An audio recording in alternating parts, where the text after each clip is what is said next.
It's nice that I get the opportunity to stay in the club and try to get out of this difficult situation right now, because we have lost 3 games in a row, and it's every time easy, you know, when you're winning, but when you're losing, it's every time problem. So now I'm happy that I can stay here, and we just need to push ourselves in the practices, work much harder, and try to get out of this difficult station. So everything is gonna be okay.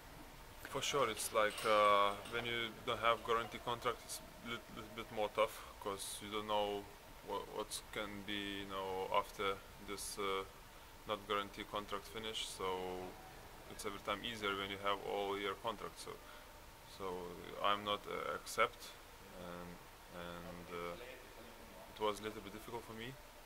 But now looks like club take this option to sign me till the end of the season, and it's now, I think, gonna be more easier.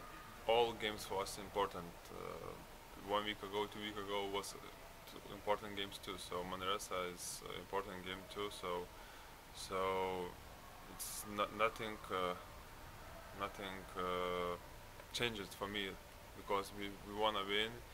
So I just wanna like work hard and play win this game, you know. So nothing changed for me. We wanna win this game.